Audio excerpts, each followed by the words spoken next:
বন্ধুরা আজকে আমি ডাল বোনা করব সুন্দর করে। এই ডালটি ধুয়ে নিচ্ছি, তাও দিচ্ছি বিসমিল্লাহ। শুকনো মরিচ দিয়ে দিলাম, পেঁয়াজ কুচি, রসুন কুচি, কাঁচামরিচ কুচি দিয়ে দিচ্ছি বিসমিল্লাহ। লাল হয়ে গেছে, ডালটি দিয়ে দিলাম বিসমিল্লাহ।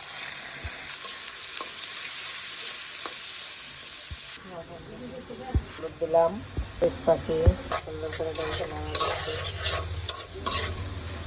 রসুন বাটা, মশলা দিচ্ছি, দিয়ে দিচ্ছি বিসমিল্লাহ। ডালটা একটু পানি দিয়ে সুন্দর করে ঢেলে তুলেছি। এখন বন্ধুরা ডাল বোনাটা আমার হয়ে গিয়েছে। এখন ধনে পাতা দিয়ে, সেগুলি বিলাতি ধনে পাতা এটা দিয়ে দিলাম বিসমিল্লাহ। বন্ধুরা ডাল বোনাটা যদি আমার ভালো লাগে লাইক এবং সাবস্ক্রাইব করে দেবেন। এখন আমরা সবাই মিলে মিশে খাবো।